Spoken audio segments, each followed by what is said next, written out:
শুভেচ্ছা বাঙালিয়ানা প্রদোষের সংবাদে স্বাগত। শুরুতেই শুনে নিচ্ছি সংবাদ শিরোনাম। দেশের বেশিরভাগ মানুষের আয়ের 60% চলে যায় খাবারে। খাদ্য শৃঙ্খলে রয়েছে সিন্ডিকেটের প্রভাব, সিডিপির গবেষণা। এডিপি বাস্তবায়নের টানা অবনতি, হার নেমে 5 বছরের সর্বনিম্নে। পরিবেশ বান্ধব গণপরিবহন চালুর লক্ষ্যে প্রায় 1,500 ইলেকট্রনিক বাস কেনার পরিকল্পনা সরকারের। এবারে অন্যান্য সংবাদের সঙ্গে বিস্তারিত।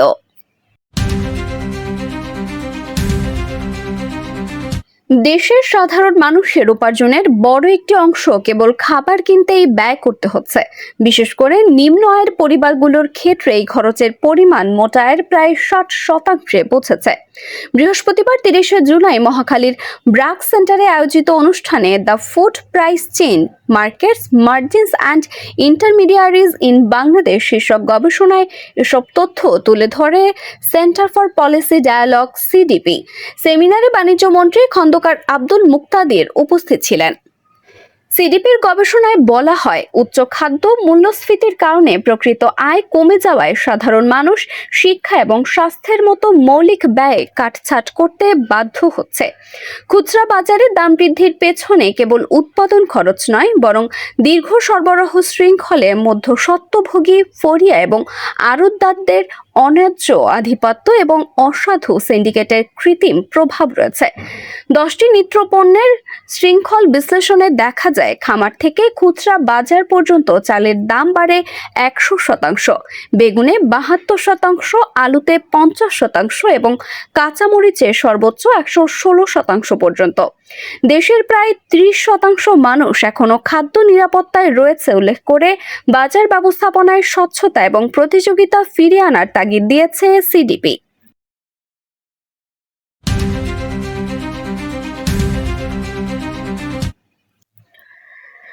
2025-26 অর্থবছরে দেশের বার্ষিক উন্নয়ন কর্মসূচি এডিপি বাস্তবায়নের হার কমে দাঁড়িয়েছে 67.52%, যা গত 5 বছরের মধ্যে সর্বনিম্ন।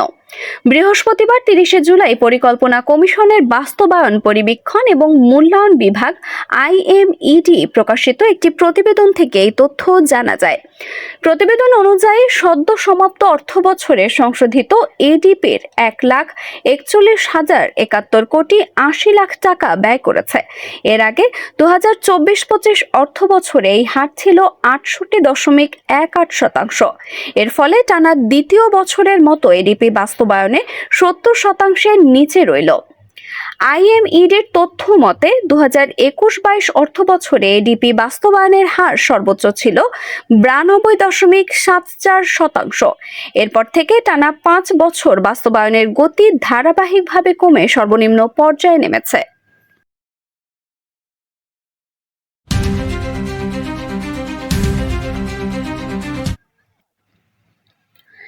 বিজ্ঞাপনে পদ IT operator, data entry executive, call centre কর্মী বা নিরাপত্তারক্ষী। বেতন আকর্ষণীয় এবং ভিসাও বৈধ, কিন্তু বিদেশে পৌঁছেই কেড়ে নেওয়া হয় পাসপোর্ট এবং মোবাইল ফোন। বন্দি করে বাধ্য করা হয় ক্রিপ্টো, রোম্যান্স এবং বিনিয়োগ প্রতারণায়। টার্গেট না মিললে মারধর, বৈদ্যুতিক শট। কারো গন্তব্য স্ক্যাম সেন্টার, কারো লিবিয়ায় বন্দিশালা, কারো রাশিয়ায় যুদ্ধক্ষেত্র। স্বপ্ন এভাবে দাসত্বে ঠেলে দিচ্ছে তারুণ্যকে। বেসরকারি উন্নয়ন সংস্থা ব্র্যাকের গবেষণায় দেখা যায়, ভুক্তভোগীদের 98% চাকরি পাননি, 90%কে জালিয়াতিতে বাধ্য করা হয়েছে। কম্বোডিয়ায় উচ্চ বেতনের আইটি বা কম্পিউটার অপারেটরের চাকরির আশ্বাস মানব পাচারের নতুন রূপ নিয়েছে। তরুণদের দাস হিসেবে বিক্রি করা হচ্ছে। চক্রের কয়েকজনকে গ্রেফতার করেছে আইন শৃঙ্খলা রক্ষাকারী বাহিনী। জনশক্তি কর্মসংস্থান এবং পরিসংখ্যান ব্যুরোর তথ্য অনুযায়ী গত 1.5 বছরে 15,921 জন বাংলাদেশি কর্মসংস্থানের উদ্দেশ্যে কম্বোডিয়ায় গেছেন। জুনে অভিযানের পর ফিরেছেন 583 জন। অধিকাংশের বয়স 18 থেকে 34 বছর। ফিরে আসাদের 98% চাকরি পাননি। 90%কে স্ক্যামে বাধ্য করা হয়েছে। 88%-এর চলাফেরা নিয়ন্ত্রিত ছিল। 86%-এর পাসপোর্ট এবং কাগজপত্র কিনে নেওয়া হয়। 27% শারীরিক এবং 38% মানসিক নির্যাতনের শিকার। এর আগে গত 22 জানুয়ারি মিয়ানমারের একটি স্ক্যাম সেন্টার থেকে 8 জন এবং 2025 সালের 19 সেপ্টেম্বর আরও 18 জন বাংলাদেশি ফিরেছিলেন। চাকরির কথা বলে থাইল্যান্ড সীমান্ত হয়ে নেওয়ার পর তাদের পাসপোর্ট এবং মোবাইল কেড়ে সাইবার প্রতারণায় বাধ্য করা হয়। অন্য একটি ঘটনার দিকে ফিরি।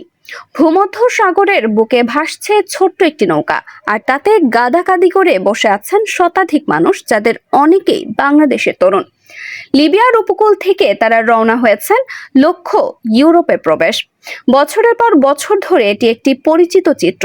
এই যাত্রায় সফল হয়েছেন অনেকে, প্রবেশ করেছেন ইতালি কিংবা গ্রিসে। আবার অনেকের সাথে ঘটেছে সলিল সমাধি। গত মার্চেও লিবিয়া থেকে সাগর পথে গ্রিসে যাওয়ার সময় অন্তত 18 জন বাংলাদেশির মৃত্যু হয়েছে, যার মধ্যে 12 জনের বাড়ি সুনামগঞ্জ জেলায়। জাতিসংঘের শরণার্থী সংস্থা UNHCR এর তথ্য মতে চলতি বছরের প্রথম 6 মাসেই অবৈধ উপায়ে ইতালিতে প্রবেশ করেছেন 4249 জন বাংলাদেশি।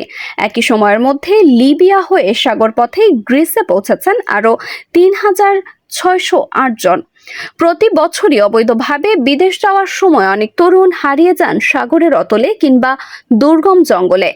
আর এই পুরো যাত্রা নৈপথ্যে থাকে মানব পাচারকারী চক্রের সুপরিকল্পিত নেটওয়ার্ক।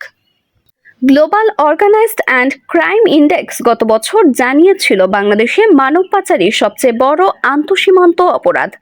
একদিকে মানব পাচারকারী চক্রের প্রলোভন, অন্যদিকে মানব পাচারকারীদের বিরুদ্ধে শক্ত পদক্ষেপের অভাবে কমছে না মানব পাচারের ট্র্যাজেডি। সংশ্লিষ্টরা বলছেন, মানব পাচারের মতো গুরুতর অপরাধ দমন আইনে মামলা হলেও অপরাধীদের কঠোর সাজা নিশ্চিত না হওয়া এবং মূল হোতাদের অনেকেই ধরাছোঁয়ার বাইরে থেকে যাওয়ায় পরিস্থিতির উন্নতি হচ্ছে না। আবার নিরাপত্তা রক্ষী, নির্মাণ শ্রমিক, ওয়েল্ডার এবং কারখানার চাকরির প্রলোভনে 8 থেকে 12 লাখ টাকা দিয়ে বৈধ ভিসায় বাংলাদেশিদের রাশিয়ায় পাঠানো হচ্ছে। সেখানে পৌঁছানোর পর তাদের রুশ ভাষায় লেখা বিভিন্ন নথিতে স্বাক্ষর করিয়ে সামরিক প্রশিক্ষণের পর ইউক্রেন যুদ্ধে পাঠানোর অভিযোগ রয়েছে। আহতদের অনেকজন এবং মরদেহ ফেরাতে স্বজনেরা ব্র্যাকের সঙ্গেও যোগাযোগ করেছেন। ব্রাহ্মণবাড়িয়ার এক তরুণও এভাবে নিহত হয়েছেন। 45 ব্রাইটস অ্যান্ড ইউক্রেন ভিত্তিক ট্রুথ হাউন্ডসের যৌথ তদন্তে অভিযোগটি উঠে এসেছে। যুদ্ধে প্রায় অর্ধশত বাংলাদেশি নিহত হয়েছেন বলে জানা গেছে। দুবাই, মালয়েশিয়া এবং সৌদি আরবে চাকরির নামে নারীদের ডান্স ক্লাব এবং যৌন ব্যবসায় বাধ্য করা হচ্ছে, এমন একটি চক্র যার কোনো শেষ নেই। বাংলাদেশ থেকে বছরে কত মানুষ পাচার বা অভিবাসী চোরাচালানের শিকার হন তার নির্ভরযোগ্য হিসাব নেই। তবে শাহজালাল আন্তর্জাতিক বিমানবন্দর দিয়ে বছরে 80 থেকে 90 হাজার মানুষ দেশে ফেরত আসছেন। 2008 থেকে 2025 সালের এই সময়ে 10 লাখের বেশি মানুষ এসেছেন। অনেকে সাগরে প্রাণ হারান, অনেকে আছেন বিদেশের কারাগারেই বন্দী।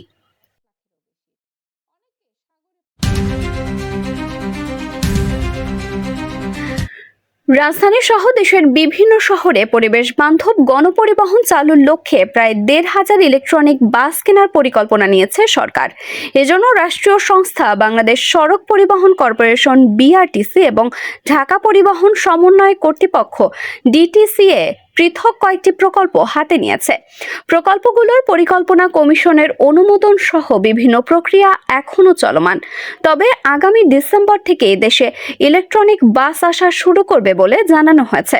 সংশ্লিষ্টরা জানিয়েছেন, প্রথম ধাপে মোট 200টি বাস সরবরাহ করা হবে। সড়ক পরিবহন এবং মহাসড়ক বিভাগ সূত্রে জানা গেছে, 45 আসনের 100টি ইলেকট্রনিক বাস, চার্জিং স্টেশন এবং সংশ্লিষ্ট অবকাঠামো নির্মাণে 400 কোটি টাকা এবং নারীদের জন্য 28 থেকে 32 আসনের 100টি electronic mini bus, charging station এবং প্রয়োজনীয় অবকাঠামো নির্মাণে 400 কোটি টাকার 2টি পৃথক প্রস্তাব অর্থ বিভাগের কাছে পাঠানো হয়েছে। পরে অর্থ বিভাগ অনুদানের পরিবর্তে 800 কোটি টাকা ঋণ দিতে সম্মতি দেয়। সড়ক পরিবহন এবং মহাসড়ক বিভাগের পরিকল্পনা অনুযায়ী বায়ু দূষণ রোধে বাংলাদেশ ক্লিন এয়ার প্রজেক্টের প্রথম ধাপের আওতায় 400টি ইলেকট্রনিক বাস কেনা হবে। বর্তমানে এই প্রকল্পের ডিপিপি সংশোধনের কাজ করছে ডিটিসিএ। নারীবান্ধব গণপরিবহন চালুর অংশ হিসেবে বিআরটিসি 100টি ইলেকট্রনিক মিনি বাস কেনার উদ্যোগ নিয়েছে। এই প্রকল্পে অর্থ মন্ত্রণালয়ের কাছে অর্থ বরাদ্দ চেয়েছে সংস্থাটি। এছাড়াও ইকোনমিক ডেভেলপমেন্ট কোঅপারেশন ফান্ডের অর্থায়নে 300টি বৈদ্যুতিক এসি বাস এবং 25টি চার্জিং স্টেশন স্থাপনের পরিকল্পনা রয়েছে। পরিকল্পনা কমিশনে এই নিয়ে প্রাথমিক কাজ চলছে। চীনা অর্থায়নে আরও 500টি বৈদ্যুতিক এসি বাস এবং 25টি চার্জিং স্টেশন স্থাপনের উদ্যোগ নেওয়া হয়েছে। গত 11 জুন পরিকল্পনা কমিশনের এক সভায় এই প্রকল্পের ব্যয় পুনর্বিবেচনা করে সংশোধিত প্রস্তাব দিতে বলা হয়েছে।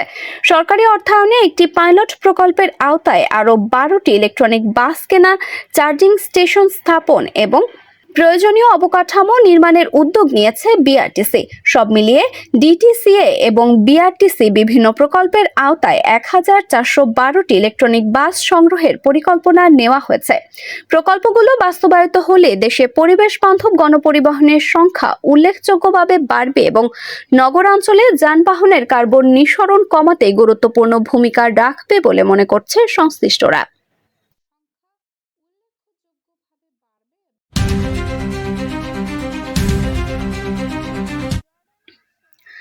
জর্ডানের সেনাঘাঁটি এবং হরমুজ প্রণালীতে জাহাজে ইরানের হামলা চেষ্টার জবাবে এবার তেহরানে সরাসরি শক্তিশালী পাল্টা হামলা শুরু করেছে যুক্তরাষ্ট্র। পাশাপাশি ইরাকে ইরানপন্থী মিলিশিয়াদের ঘাঁটিতে হামলা চালানো হয়েছে। এতে অন্তত 20 জন নিহত হয়েছে। এতে মধ্যপ্রাচ্য জুড়ে সংঘাত চরম আকার ধারণ করল এবং যুদ্ধ ছড়িয়ে পড়ার আশঙ্কা করা হচ্ছে। মার্কিন সেন্ট্রাল কমান্ডো সেন্টকম জানিয়েছে, সম্প্রতি জর্ডানে মার্কিন ঘাঁটি লক্ষ্য করে ড্রোন হামলা এবং উপসাগরীয় জলপথে 3টি তেলবাহী ট্যাঙ্কারে ইরানি হামলার পরই আক্রমণ আরও কঠোর হয়ে ওঠে। হোয়াইট হাউসে সাংবাদিকদের মার্কিন প্রেসিডেন্ট ডোনাল্ড ট্রাম্প স্পষ্ট করে জানান, মার্কিন সেনাদের ওপর আঘাত হানার চেষ্টায় ইরানকে চরম খেসারত দিতেই এই কঠোর হামলা চালানো হচ্ছে। 5 মাস ধরে চলা এই আঞ্চলিক যুদ্ধ উত্তেজনা আরও বাড়িয়ে দেওয়া হলো ইরাকের ইরান সমর্থিত পিএমএফ ঘাঁটিতে যুক্তরাষ্ট্র এবং সৌদি আরব যৌথ অভিযান চালিয়ে।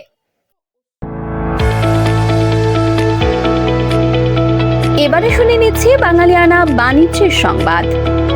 তীব্র গ্যাস সংকট এবং দীর্ঘ লোডশেডিংয়ে চরম বিপর্যয়ের মুখে পড়েছে দেশের শিল্প খাত। জেনারেটর চালু রাখতে অতিরিক্ত দামে ডিজেল কিনেও উৎপাদনে গতি ফিরছে না।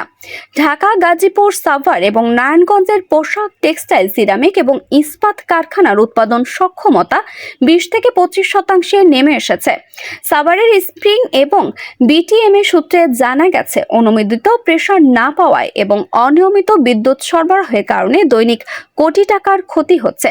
সিরামিকের 70টি সদস্য কারখানার 25টি ইতিমধ্যে বন্ধ হয়ে গেছে। আশঙ্কাজনক হারে উৎপাদন ব্যাহত হওয়ায় সময়মতো শিপমেন্ট করা সম্ভব হচ্ছে না। ফলে বিদেশি ক্রেতারা অন্য দেশে অর্ডার সরিয়ে নিচ্ছেন। এতে করে প্রায় অর্ধেক রপ্তানি আদেশ হারানোর ঝুঁকিতে পড়ছে বাংলাদেশ।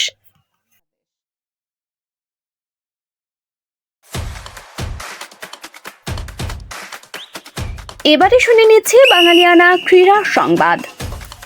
2026 বিশ্বকাপের কোয়ার্টার ফাইনালে আর্জেন্টিনা সুইজারল্যান্ড ম্যাচে নানা বিতর্ক নিয়ে মুখ খুলেছেন পর্তুগিজ রেফারি জোয়াও পিনেইরো। লিওনেল মেসির সঙ্গে তার উত্তপ্ত বাগবিতণ্ডা প্রসঙ্গে তিনি জানান, তারকা ফুটবলারদের আবেগ এবং অধিনায়ক হিসেবে কথা বলাটা স্বাভাবিক ঘটনা এবং মাঠেই আলোচনার মাধ্যমে বিষয়টি মিটে যায়। অন্যদিকে সুইস ফরওয়ার্ড ব্রিল এমবালোকে ডাইভিং এর জন্য ভিএআর পর্যালোচনার পর দ্বিতীয় হলুদ কার্ড, লাল কার্ড দেখানোর সিদ্ধান্তের পক্ষে অবস্থান নেন তিনি। রেফারি সংস্থার নিয়ম নির্ধারক আইএফএবি এটিকে প্রযুক্তিগত ভুল সিদ্ধান্ত বললেও ফিফা রেফারির পাশেই দাঁড়িয়েছে। ফিফা স্পষ্ট জানিয়েছে, টুর্নামেন্ট জুড়ে ভুল খেলোয়াড় শনাক্তকরণ সংক্রান্ত নিয়মের সঠিক প্রয়োগের মাধ্যমে এখানে শতভাগ ন্যায় বিচার নিশ্চিত করা হয়েছে। বাঙালিয়ানা প্রদোষের সংবাদ শেষ হলো। ধন্যবাদ।